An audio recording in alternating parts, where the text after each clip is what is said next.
Hi guys, welcome back to our channel. Pag-uusapan naman natin muli si Liza Soberano. Napag-usapan nga natin sa ating previous vlog si Liza Soberano na busy nga ito sa kanyang fashion at international career. Sunod-sunod nga ang appearances ni Liza sa mga fashion show at recently ay dinala si Liza ni Dr. Vicky Bello sa Milan Fashion Week kasama si Andrea Brillantes.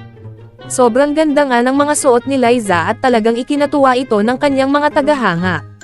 Napag-usapan din natin sa ating previous video na meron ngang YouTube series si Liza na ang title ay Liza in Korea. Madaming ang tagahanga ni Liza na na-excite dito at sabi ng dalaga na balak niya mag-Korea kung may opportunity na ibibigay sa kanya. Sabi nga ni Liza na pabalik-balik siya sa Korea dahil sa mga meetings at madami daw nag-show ng interest sa kanya, ngunit ang problema nga lang daw ay di siya marunong mag-Korean. Dahil sa interview na ito ay madami na naman umalma na bashers dahil daw ang lakas daw ni Liza criticize ang Philippine entertainment na wala daw creative freedom pero gusto magtrabaho sa Korea mas malala daw doon na kinakahon ang mga artista. Ang sabi ni Liza, "What type of journalism is this?" At Inquirer.net at Banderef, "You guys are straight up shitting on a young woman's dreams in the pursuit of clicks and comments. Don't you guys have more important news to talk about?" Nag-react naman si Christy Furman tungkol dito.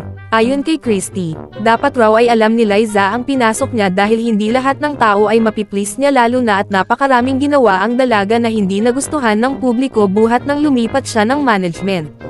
Ang sabi ni Christy, dapat ay alam niya ang pinasok niyang mundo. Hindi siya pumasok sa karnabal na lahat ay papalakpak sa kanyang pagpapatawa.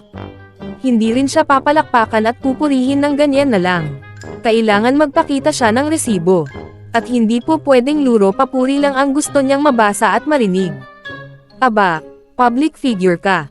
Natural dapat nakahanda ang puso street kalooban mo sa maaaring sabihin ng ating mga kababayan tungkol sayo. Dito palang ganito na ang pagkapikan mo.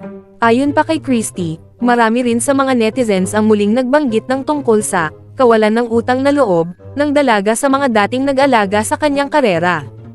Sabi pa ni Christy na mas lalo daw maghanda si Liza sa Hollywood at Korea dahil mas matindi daw ito mag-criticize sa artista. So ano say ninyo dito guys? Comment your thoughts below and don't forget to subscribe to our channel.